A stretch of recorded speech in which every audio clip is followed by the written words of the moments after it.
Bismillahirrahmanirrahim. Alhamdulillah alladzi ja'ala fis samai burujan wa ja'ala fiha sirajan wa qamaran munira.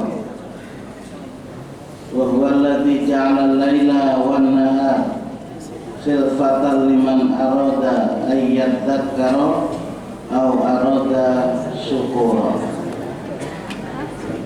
Asyhadu an la ilaha illallah wahdahu la syarikalah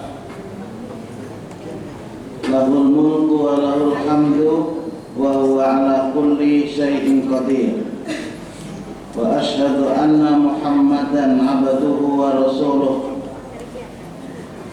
wa sallallahu ala Muhammadin wa ala alihi wa ashabihi ajmain.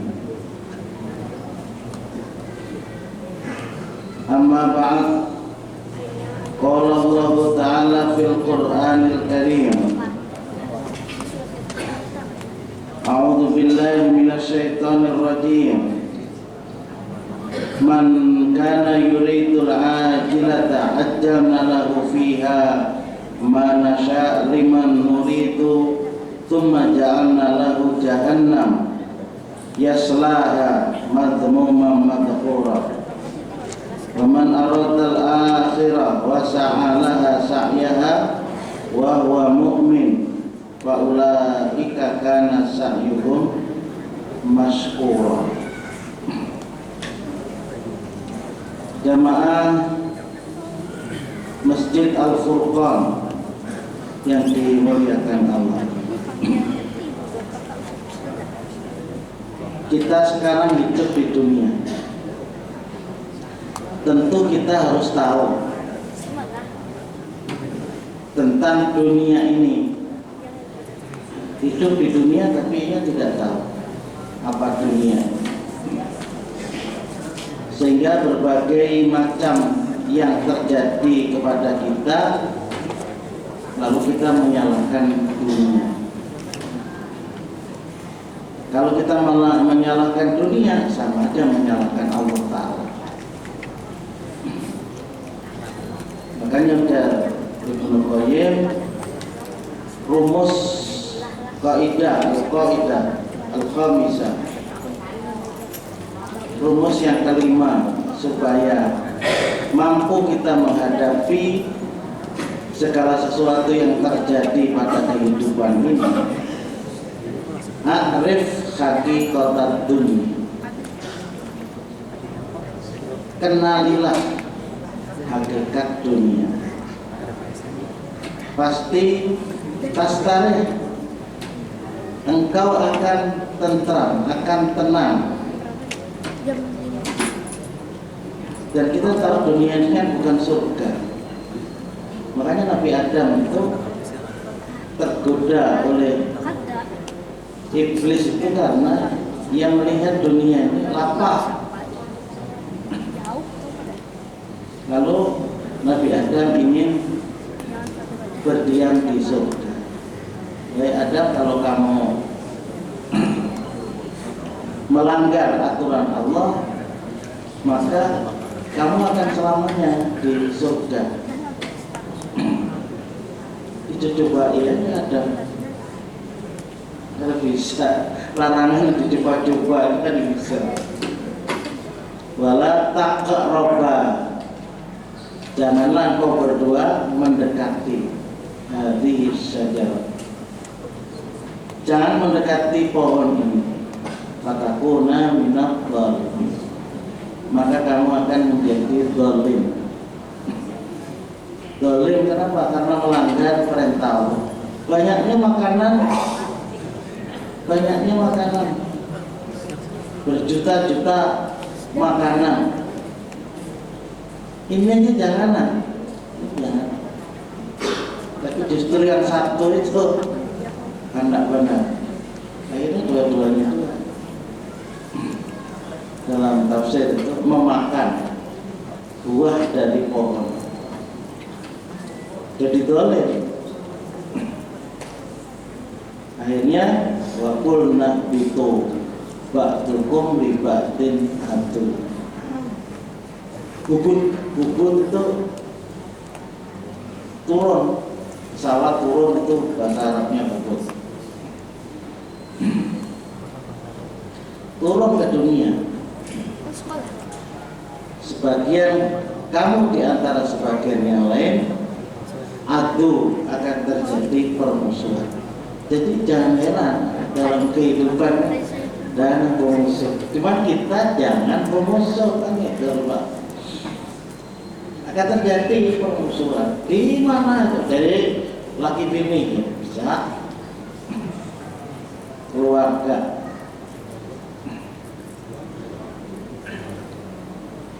organisasi, pengurus masjid berkelahi. Ada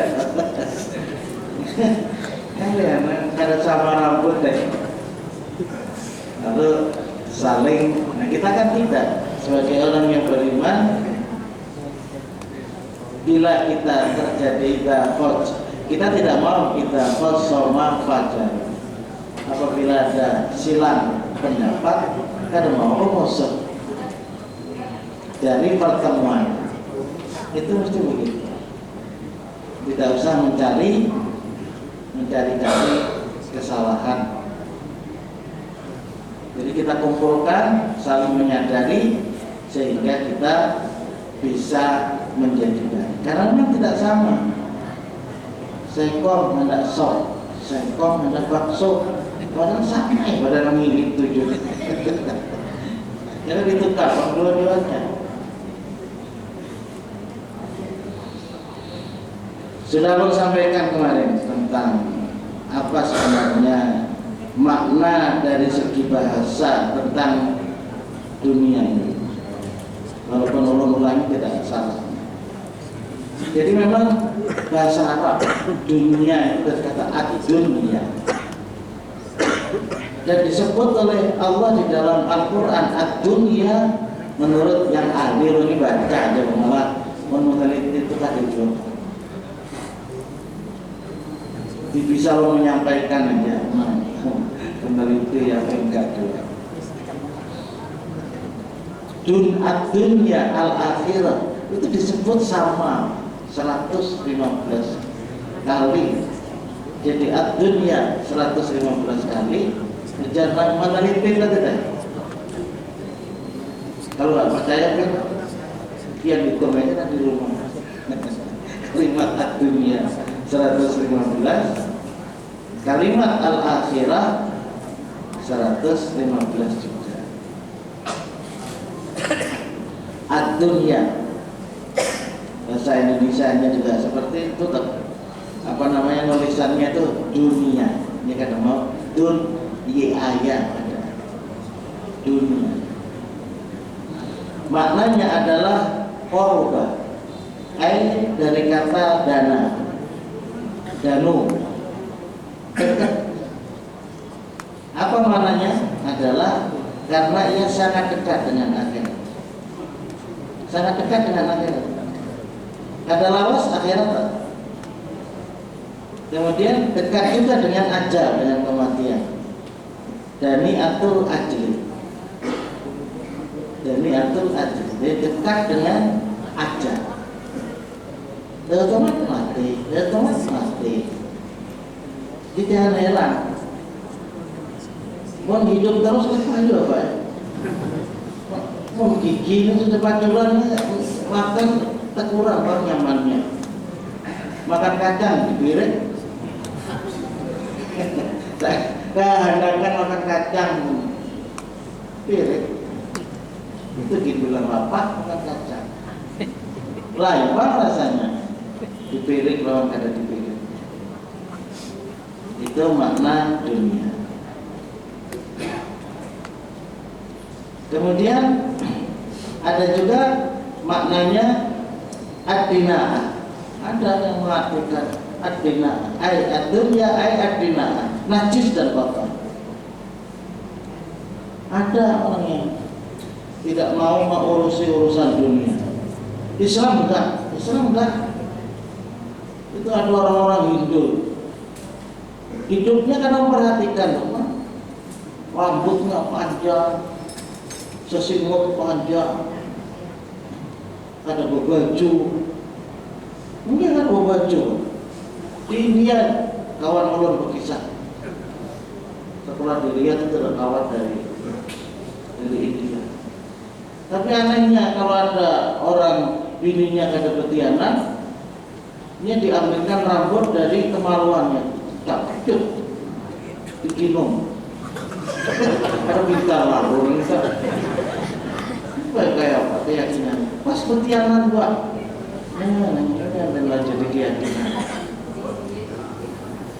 Pokok.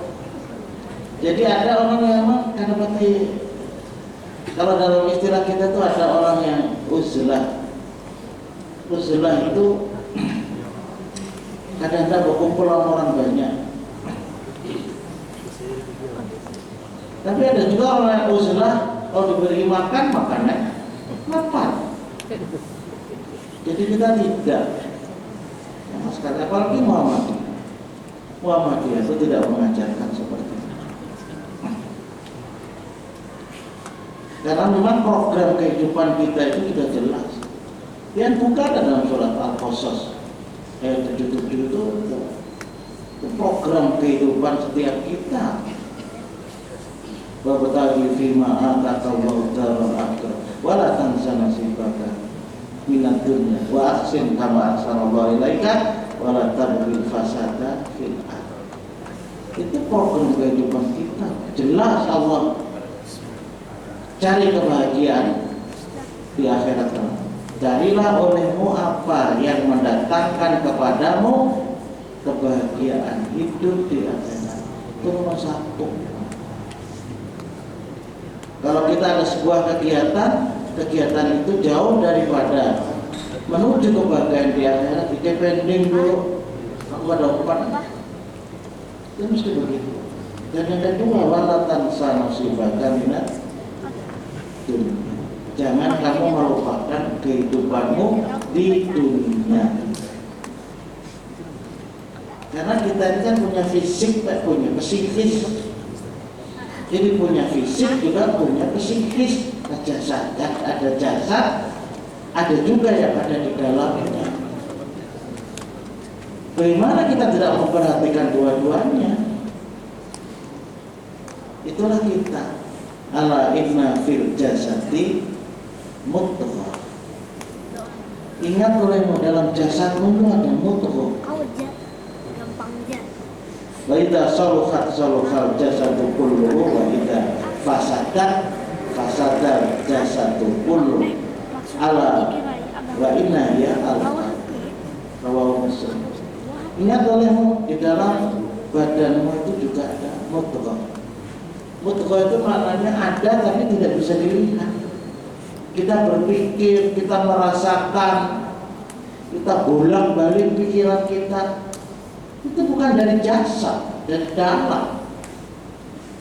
Dari dalam ada. Ada al-aqal, ada an-nafas jiwa, ada al-qalb, ada hati, dan ada al-ruh. Itu empat bersemayam di dalam badan kita. Empat ini ya satu saja. Ya satu. Tapi dari satu itu bisa berjalan empat masing-masing.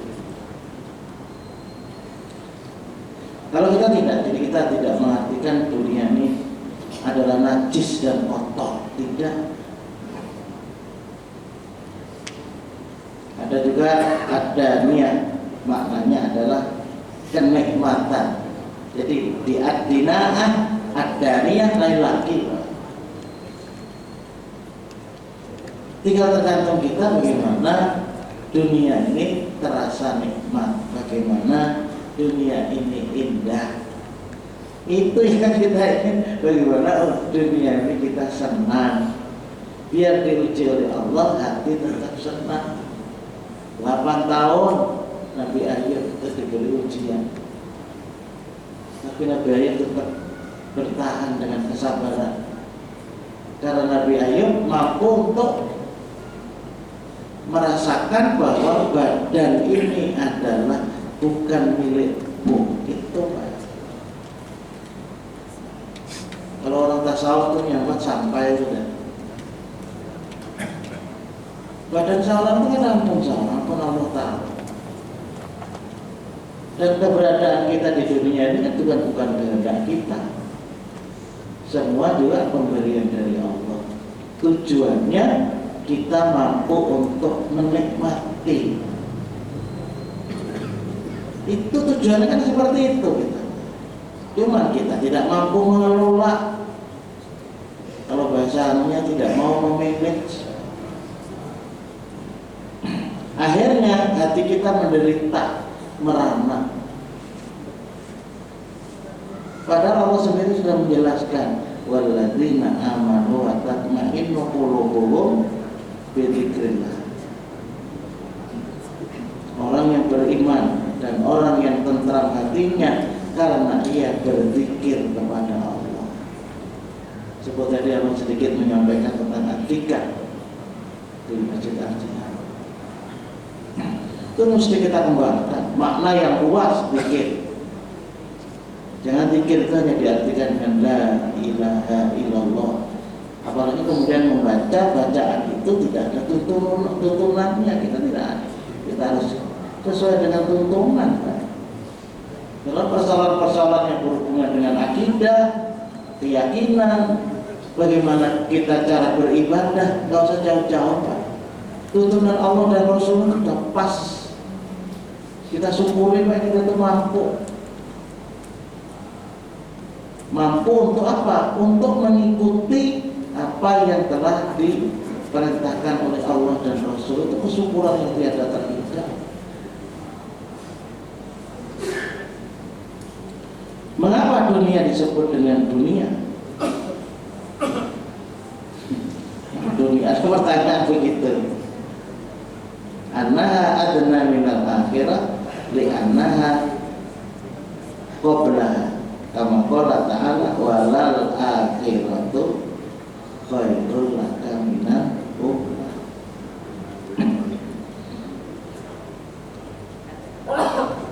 Sesungguhnya ya, dunia itu lebih pendek daripada akhirat, dan dunia itu adalah sebelum akhirat.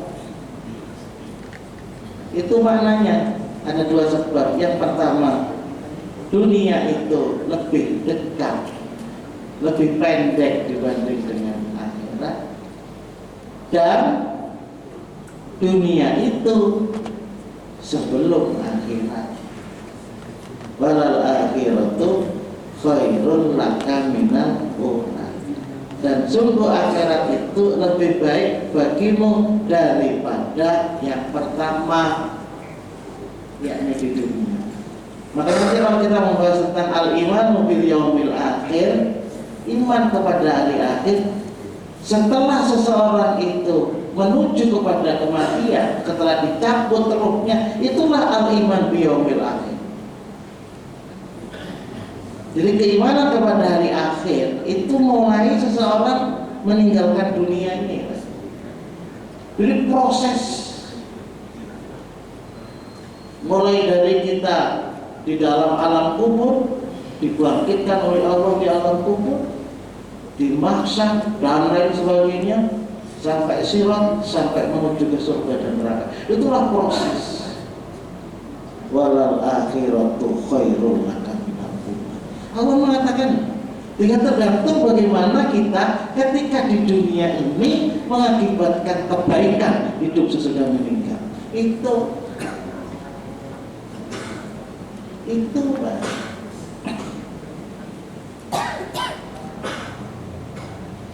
Innaha dani'atun laisa bisyai'in binisbah al-akhirah. Jadi karena keduanya itu adalah sesuatu yang sangat dekat, dinisbahkan dibandingkan dengan kehidupan akhirat. Itu kan seperti itu.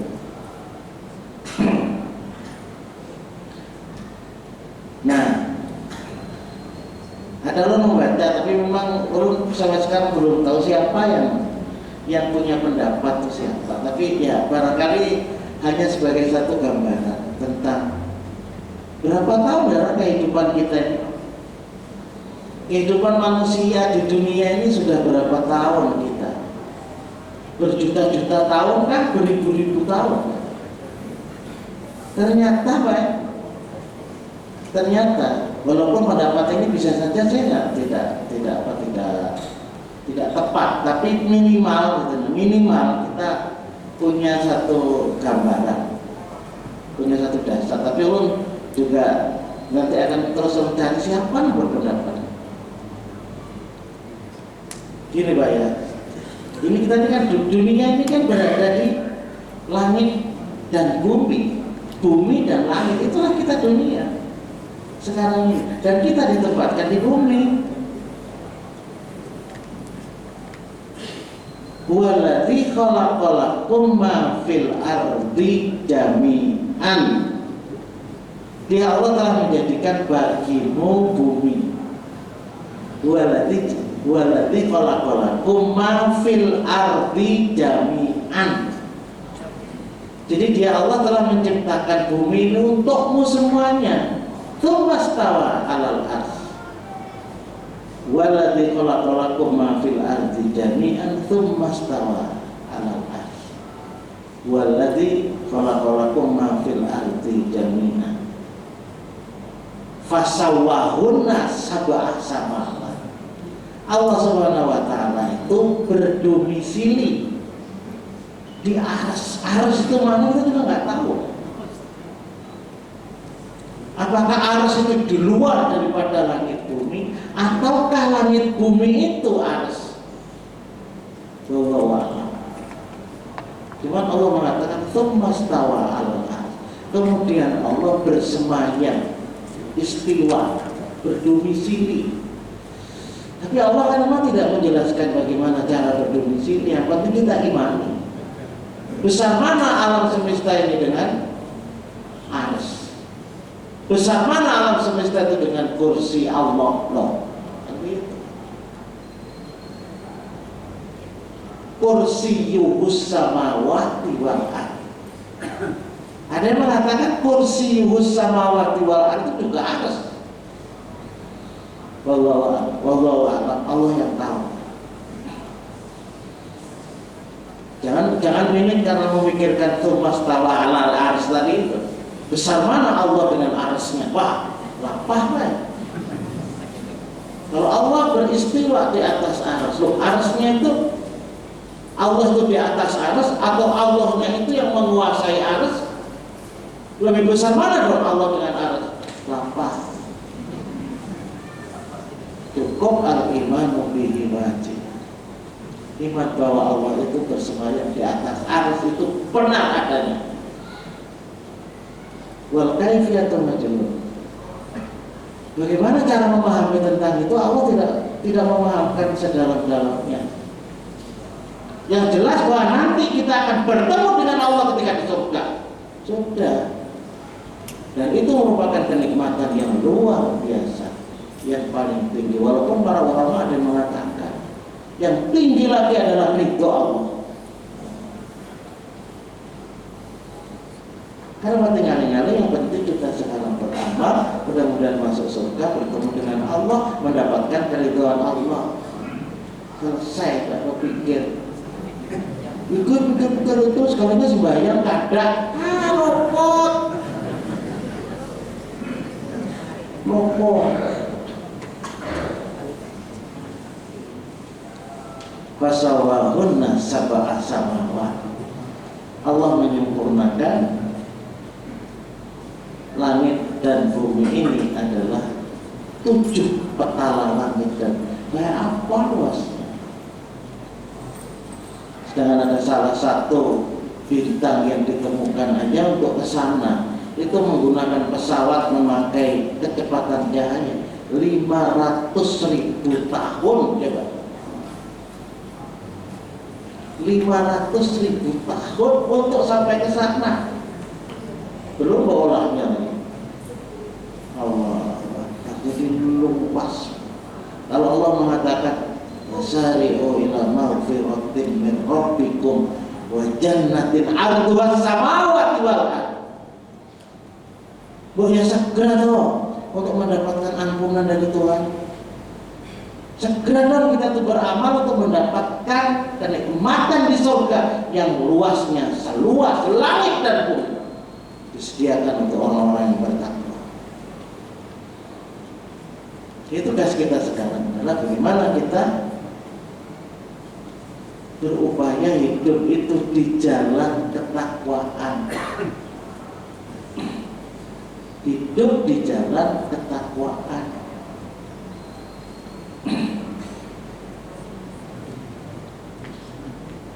Allah Subhanahu wa taala menetapkan, dan sampaikan dalam hadis riwayat Imam Ahmad dan Imam Muslim juga, kata Allahu maqadiru khalaiqi qabla an yakhluqa as-samawati wal ard bi khamsina alfa sanatin. Allah Subhanahu wa taala telah menetapkan ketetapan terhadap makhluknya 50.000 tahun sebelum terciptanya langit dan bumi. Jadi kalau aku menggambarkan ini, ulangi kan apa masalah ini langit dan bumi, ini langit dan bumi diciptakan oleh Allah. Sebelum terciptanya ini Allah sudah menciptakan ketetapan 50.000 tahun.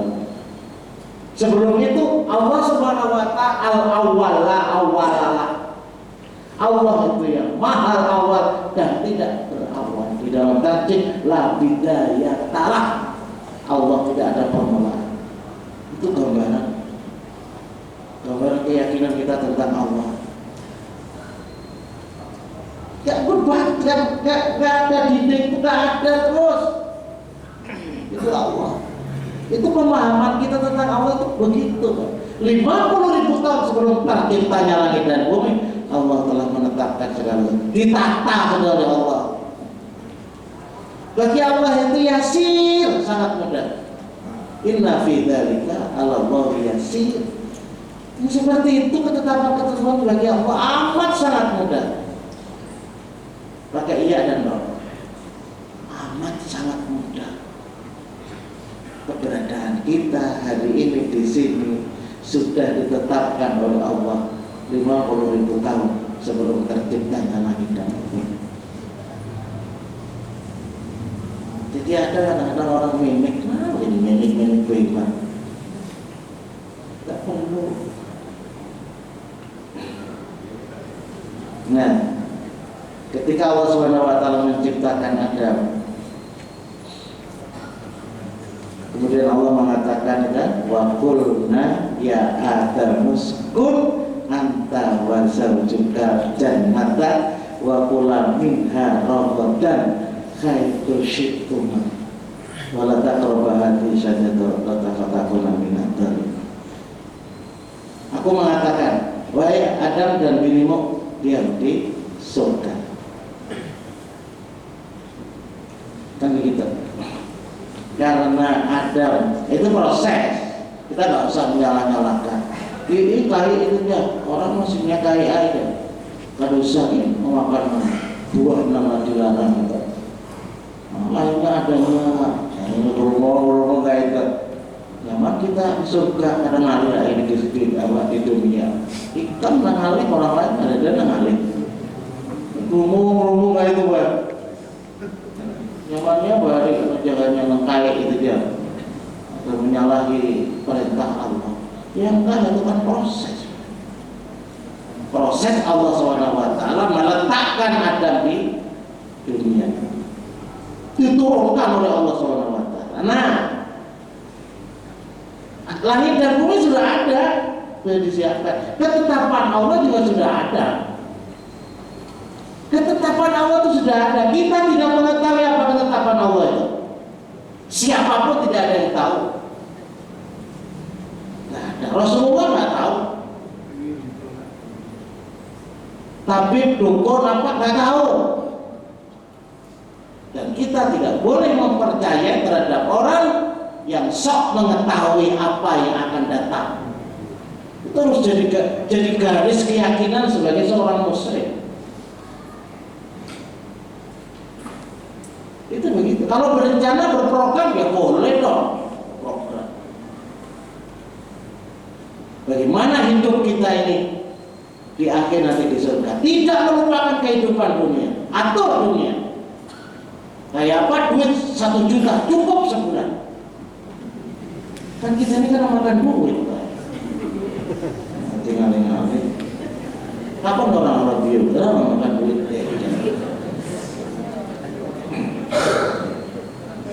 Itu seperti itu. Wa ahsin kama ahsanallahu ilaika. Kita itu berpikir bagaimana sih berbuat kebaikan. Bahwa orang lain tidak mau tahu tentang kebaikan kita itu urusan orang. Yang penting niat kita itu bagus.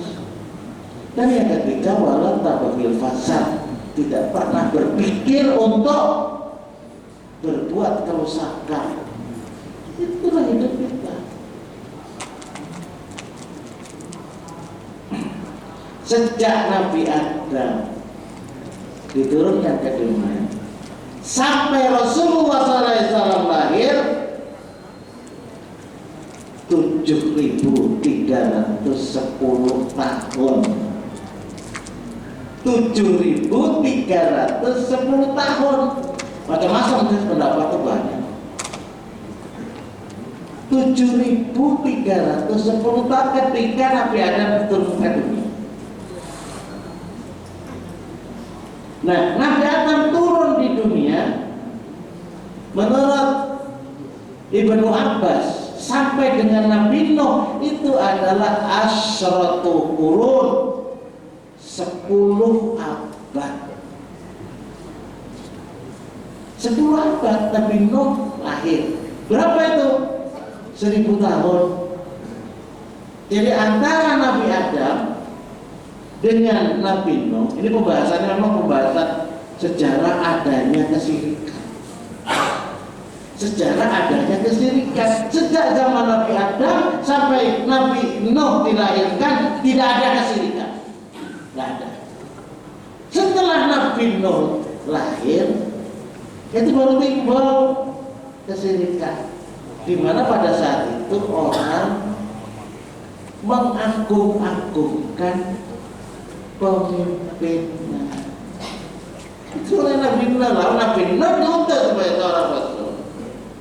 250 tahun ya, Nabi Nuh berdakwah nih sama umatnya yang 1000 tahun sesudah Nabi Adam baru ada kesyirikan.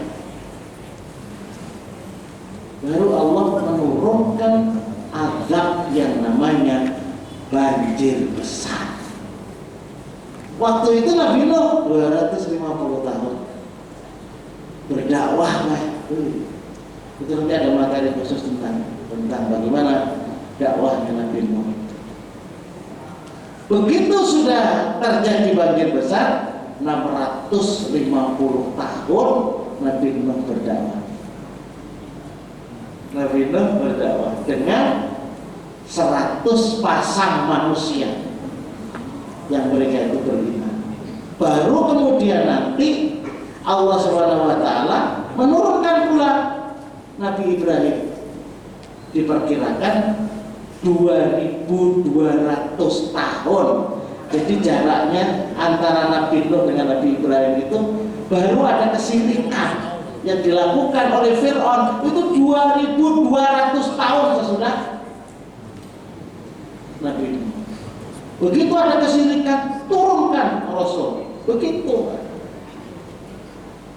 Kemudian antara Ibrahim dengan Nabi Musa keluar Fir'aun ya, yang menyatakan diri ana rabbukumul a'la 900 tahun.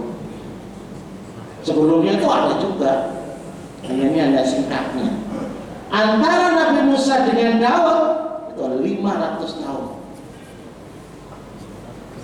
Antara Daud dengan Nabi Isa 1200 tahun. Antara Musa dengan Nabi Isa 1700 tahun. Antara Isa dengan Nabi Muhammad kurang lebih 620 tahun.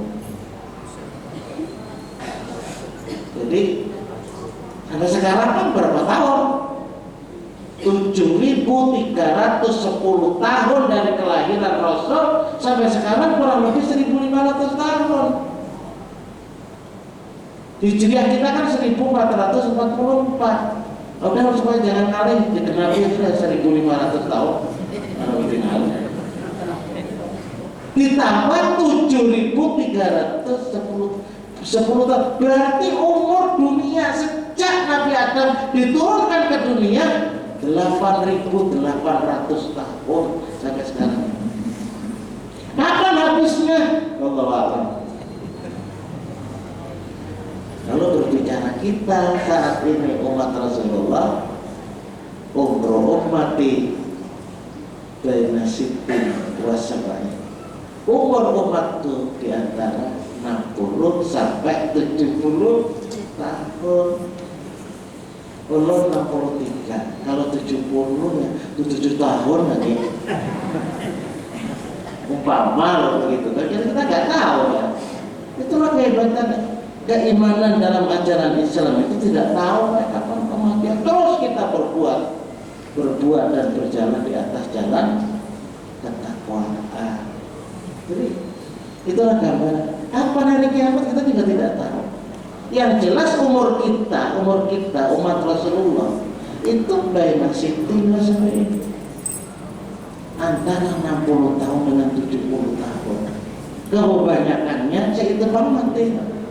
Ada anak 80, ada anak 70, ada anak 50, kurang lebih. Nah banyak tuh 60 sampai 70 tuh banyak. Tapi kita tidak usah membatasi terhadap apa yang dari ketetapan Allah. Ini hanya perkiraan dan ternyata memang benar. Itulah umur kita di dunia ini.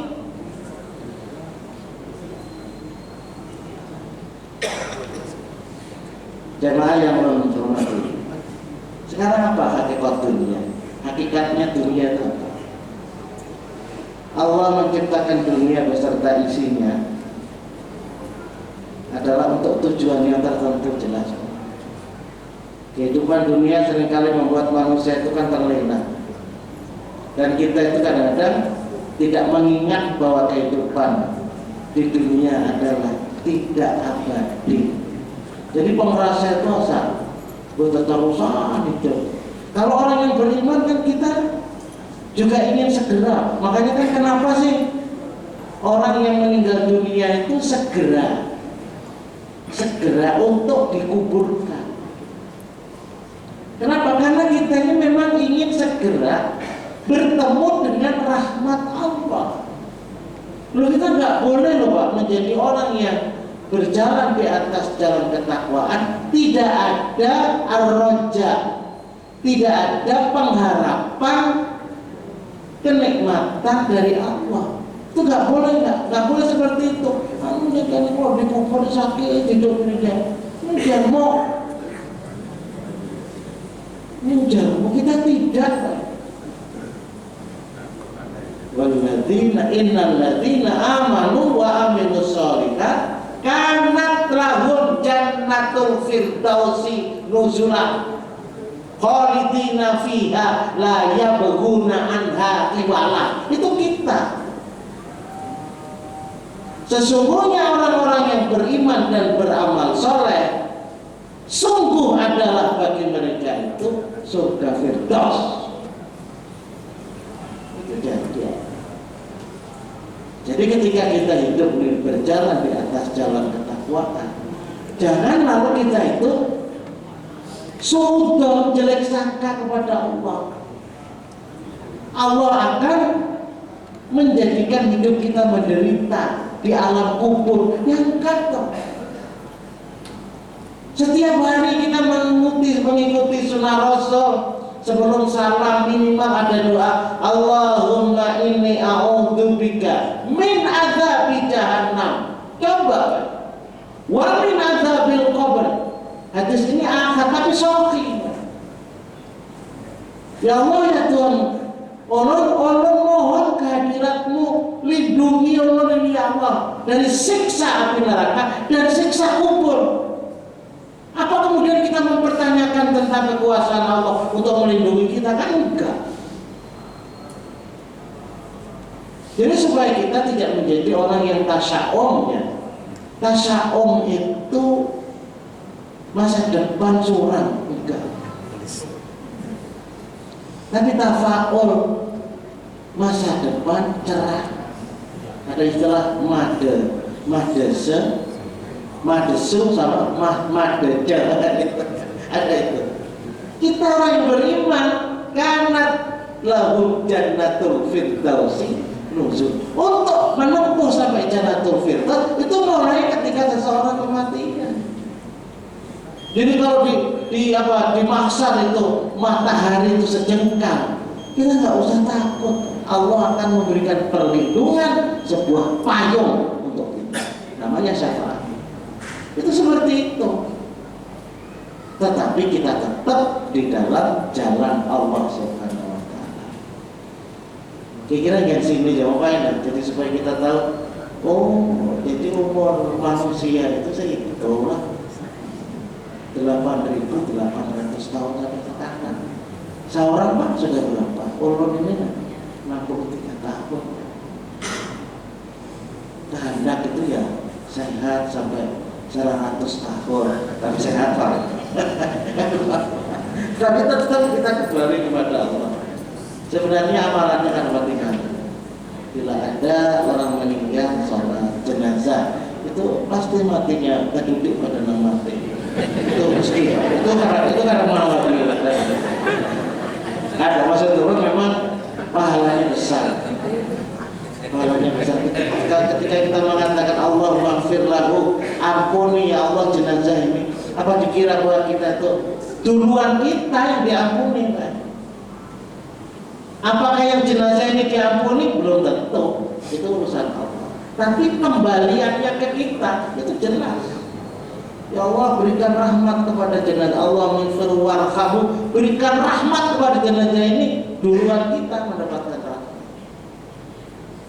Dan Allah wa iyyakum ajmain. Subhanakallahumma wa bihamdika, asyhadu an la ilaha illa anta, astaghfiruka wa atubu ilaik.